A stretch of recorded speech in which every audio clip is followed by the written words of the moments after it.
சிம்மம் 100% மாட்டிக்க போறீங்க. எனக்கு வருத்தம்ப்பா, எனக்கு ரொம்ப வருத்தம். என்னங்க ஒரு குண்டை தூக்கி போடுறீங்களே, ஏற்கனவே நாங்க அஷ்டம சனியில படாத பாடு பட்டுட்டு இருக்கோம், இல்லை நீங்க வேற ஏங்க அப்படின்னு கேட்டிங்கன்னா, சிம்மராசியை பொறுத்த வரைக்கும் சனி பகவான் என்னதான் அஷ்டமத்தில் இருந்தாலும் கூட இப்போ அவர் வக்ரமாக போறாரு. ஏதாவது நல்லது பண்ணிட மாட்டாரா? அதுதான் நம்ம இந்த வீடியோவில் தெரிஞ்சுக்க போகிறோம். ஸோ இந்த வீடியோ தொடர்ந்து பாருங்க. அது மட்டும் இல்லாமல் யாராவது ஒரு ஃப்ரெண்டுக்கு இந்த வீடியோ ஷேர் பண்ணி ஹெல்ப் பண்ணணும், இல்லை அவங்க வாழ்க்கையில் படுற கஷ்டத்துக்கு இது ஒரு ஹெல்ப்பாக இருக்கும் அப்படின்னு நினச்சிங்க அப்படின்னா மறக்காமல் ஷேர் பண்ணுங்கள். நீங்கள் நம்மளுடைய சேனலுக்கு புதுசாக இப்போ தான் வரீங்கன்னா சேனலை சப்ஸ்கிரைப் பண்ணி வச்சுட்டு உங்களுடைய ஆதரவை தொடர்ந்து எங்களுக்கு கொடுங்க. சனி வக்ர பயிற்சியோட பரிகாரங்கள் டீட்டெயில்ஸை பற்றி தெரிஞ்சுக்கணுன்னா மறக்காமல் எனக்கு நீங்கள் வாட்ஸ்அப் பண்ணி தெரிஞ்சுக்கலாம்.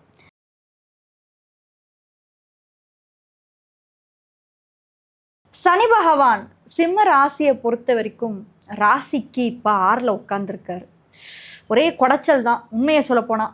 சொல்லுங்கள் சிம்மராசி, கடந்த 2 வருஷமாக என்னென்ன கஷ்டப்பட்டீங்க, எந்தெந்த விஷயங்களில் சனி பகவான் உங்களுக்கு பாடத்தெல்லாம் சொல்லி கொடுத்தாரு அப்படின்றத மறக்காமல் கமெண்ட்டில் சொல்லுங்கள்.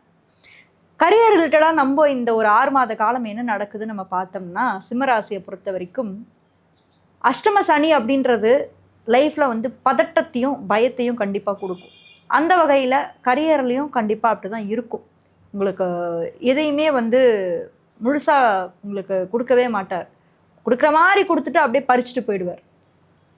டக்குன்னு எந்த ஒரு விஷயமையும் கொடுக்கவே மாட்டார். ஆனால் இப்போ குருவோட பார்வைப்படுது. அந்த ஒரு வகையில் வந்து சிம்மராசிக்காரங்க தப்பிச்சிங்கன்னு தான் நான் சொல்லுவேன். மொத்தமாக மாட்டல ஓகேவா? ஸோ நான் 100%ன்னு சொன்னேன்ல, அட்லீஸ்ட் ஒரு 10% தப்பிச்சிருவீங்கன்னு தான் நான் சொல்கிறேன். ஏன்னா அந்த 10% ஏன் சொல்கிறேன்னா, குருவோட பார்வை வந்து சனிக்கு வந்து விழுறதுனால மொத்தமாக உங்களை வேலையை விட்டு தூக்குறதோ, இல்லை மொத்தமாக உங்களுக்கு டிரான்ஸ்ஃபர் கொடுத்து உங்களுடைய அடிவயத்தில் புளிய கரைக்க வைக்கிறதோ, இல்லை உங்கள் வாழ்க்கையில் வந்து குடும்ப பொருளாதாரத்தில் கை வைக்கிறதோ, இதெல்லாம் சனி மொத்தமாக பண்ண மாட்டார். ஏன்னா குருவோட பார்வை அங்கே விழுறது. ஸோ கொஞ்சம் கண்ட்ரோலில் இருப்பார். எப்பா நீ பார்க்குற, சரி நான் கொஞ்சம் அமைதியாக இருக்கேன், நான் எதுவும் பண்ண மாட்டேன், சிம்மராசி எதுவும் பண்ண மாட்டேன் அப்படின்னு சொல்லிட்டு விட்டுருவார். இருந்தாலுமே சிம்மராசியில் இருக்கவங்க லக்ஷ்மி நாராயணன் தொடர்ந்து வழிபடுங்க. அடுத்து ஒரு 6 மாத காலமான இந்த வக்ர பயிற்சி வந்து நடக்க இருக்கு. ஸோ லக்ஷ்மி நாராயணன் வந்து உங்களுக்கு நிறைய மனசில் தெம்பையும் தைரியத்தையும் கொடுப்பார். ஓகேங்களா? ஸோ ஃபேமிலி ரிலேட்டடாக எப்படி இருக்க போகுது? இப்போ ஃபேமிலி ரிலேட்டடாக நம்ம பார்க்கும்போது உங்களுடைய ராசிக்கு 8ஆம் இடத்துல சனி வக்ரம். ஸோ வக்ரமாக இருக்கக்கூடிய இந்த சனி பகவான் 2ஆம் இடம் சொல்லக்கூடிய குடும்பஸ்தானத்தை பார்க்குறாரு. கொஞ்சம் பொறுமையாக இருங்க. ஃபேமிலியில் யார் கூடயும் அவசரப்பட்டு எந்த ஒரு வாக்குவாதமோ சண்டையோ எதுவுமே போடாதீங்க. ஏன்னா நம்மளுக்கு சும்மாவே வந்து சரிங்களா? நம்ம வந்து நல்லதே பண்ணணும்னு தான் நினைப்போம். யாரையும் நம்ம மனசார நம்ம கெடுக்க மாட்டோம். ஏன்னா சிம்மராசியால் வாழ்ந்தவங்க கோடி பேர், ஆனால் கெட்டவங்க ஒருத்தர் கூட இருக்க மாட்டாங்க. அப்படி இருக்கக்கூடிய இந்த சிம்மராசிக்கு பிரச்சனையே என்னென்னா, நம்ம நல்லது செய்ய போய் பேர் கெட்டு போய் நிற்கிறது நம்ம தான். அதனால் குடும்பத்தில் ஏதாவது ஒரு நல்லது பண்ணுறேன்னு போய் முன்னாடி நிற்காதீங்க. முதல்ல உங்களை பாருங்கள். உங்களை நீங்கள் வந்து மறந்துட்டீங்க. உங்களை முதல்ல மீட்டு எடுத்துகிட்டு வாங்க.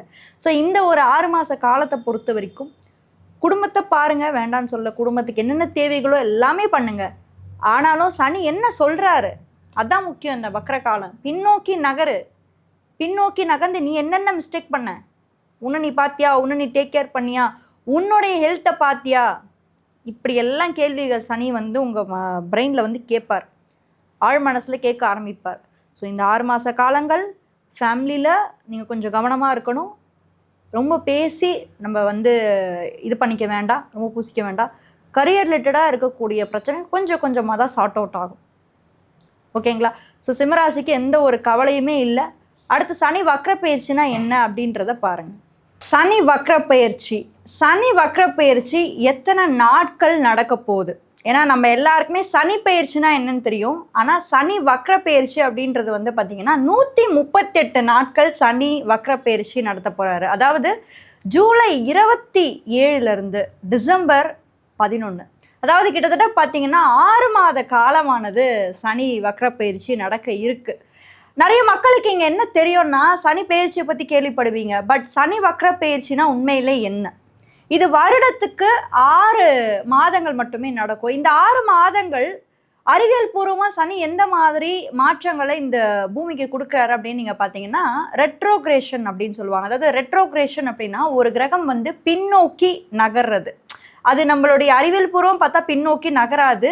பட் பூமியின் நிலையிலிருந்து அந்த கிரகமானது தன்னுடைய சுற்றுவட்ட பாதையிலிருந்து தன்னுடைய வேகத்திலிருந்து குறைச்சு பின்னோக்கி நகரக்கூடிய ஒரு மாற்றமானது, ஒரு நிகழ்வானது ஏற்படுது. இந்த 138 நாட்களும் சனி பகவான் என்ன பண்ண போறாரு எல்லாருக்குமே? அதாவது நான் சொல்ல போறது வந்து இது வந்து மேஷம் தொட்டு மீனம் வரைக்கும் இந்த 12 ராசிகளுக்குமே சனி என்ன பண்ண போறாருன்னா, அவருடைய கர்ம வினைக்கு ஏத்த மாதிரி அதாவது அவருடைய பலன்களை கொடுப்பாரு. இப்போ நம்ம மேஷ ராசியிலிருந்து நம்ம மீன ராசி நம்ம பார்க்குறோம். இப்போ மேஷ ராசி எடுத்த பார்த்தீங்கன்னா சனி பகவான் வந்து மகரத்தையும் கும்பத்தையுமே வந்து ஆளுமை செலுத்துறாரு. ஸோ இப்போ மகர கும்ப வீடுகளுக்கு அவர் 10, 11 ஆதிபத்தியத்துக்கு வராரு இல்லைங்களா? ஸோ அப்போ 10, 11 ஆதிபத்தியத்துக்கு வரும்போது சனி பகவான் அந்த 10, 11ஆம் வீடுகளில் நம்ம முடிக்கப்படாத கர்மாக்கள்லாம் என்ன இருக்கு, பெண்டிங் கர்மா.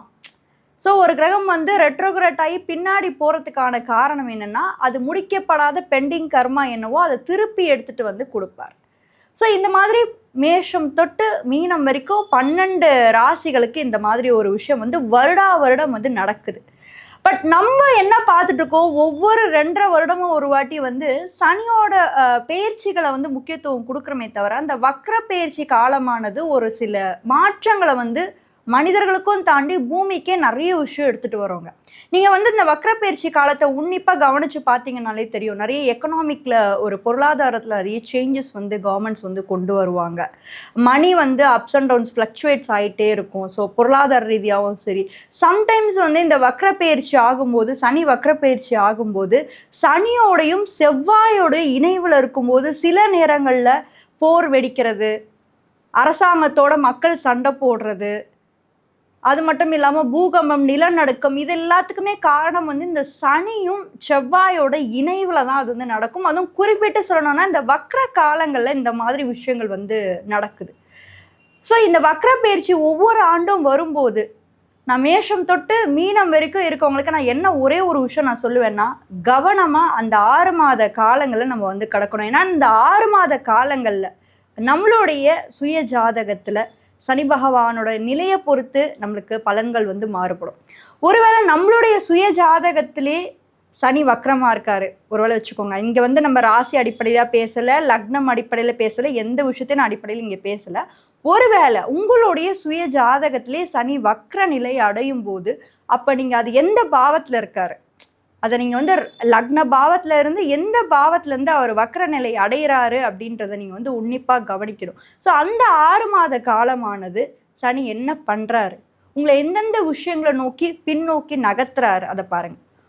ஒருவேளை 4ஆம் பாவத்தில் அவர் வக்ரம் அடைகிறாருன்னு வச்சுக்கோங்களேன். அப்போது வீடு, பூர்வீகம், தாய் சம்பந்தமான விஷயங்கள், தாயோட ஆரோக்கியம், அப்புறம் வீட்டில் குழந்தைங்களோட நலன்கள், ப்ராப்பர்ட்டி வாங்குறது, சேல் பண்ணுறது, லேண்டு வாங்குறது, இந்த மாதிரி விஷயங்களில் ஏதாவது ஒரு பிரச்சனைகளை கொடுக்குறாரா, இல்லை இந்த மாதிரி விஷயங்கள் தடைப்பட்டு நிற்கிதா, நம்மளால் வாங்க முடியாமல் போதா, இல்லை ஒருவேளை 7ஆம் பாவத்தில் சனி வந்து வக்ரமாறாருன்னு வச்சுக்கோங்க.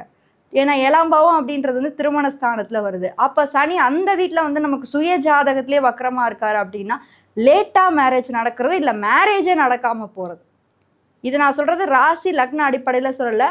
ஒருவேளை உங்கள் எந்த லக்னமாக வேணா இருக்கட்டும், 12 லக்னங்கள் 12 ராசிகளில் எது வேணா இருக்கட்டும், அதில் சனி வந்து 7ஆம் பாவத்தில் இருக்கும்போது லேட் மேரேஜ், இல்லைன்னா சனி வந்து திருமணத்தையே நடக்க விடாமல் பண்ணுறது, இந்த வக்ரம் அப்படின்ற ஒரு விஷயம் வந்து ரொம்பவே உன்னிப்பாக நம்ம வந்து ஜாதக ரீதியாக நம்ம கணிக்க வேண்டிய ஒரு விஷயம். ஏன்னா நம்ம ஜோதிடம் பார்க்குறோம், எல்லாமே பண்ணுறோம், பரிகாரங்கள் சொல்லுங்கன்னு கேட்குறீங்க, நிறைய விஷயங்கள் வந்து மக்கள் கேட்குறாங்க. ஆனால் இந்த வக்ர பயிற்சி காலங்களில் வந்து நிறைய விஷயங்கள் நம்ம தவற விடுறோம். அது உங்களுடைய சுய ஜாதகத்தை நீங்கள் பார்க்கும்போது அது எதுக்காக நடக்குது, ஏன் நடக்குது அப்படின்றத நீங்கள் வந்து புரிஞ்சுக்க முடியும். ஸோ இதுதாங்க வக்ர பயிற்சி அப்படின்றது. உங்களோட சுய ஜாதகத்தை பார்த்து நீங்கள் வந்து தெரிஞ்சுக்கோங்க. அண்ட் மற்ற வீடியோஸை பற்றி நீங்கள் பார்க்கணும், இல்லை மற்ற ராசிகளை பற்றி நீங்கள் தெரிஞ்சுக்கணும் அப்படின்னா கீழே கமெண்ட் செக்ஷனில் ஃபர்ஸ்ட் கமெண்ட்டில் லிங்க் கொடுத்துருக்கேன், மறக்காமல் அதையும் போய் செக் பண்ணுங்கள்.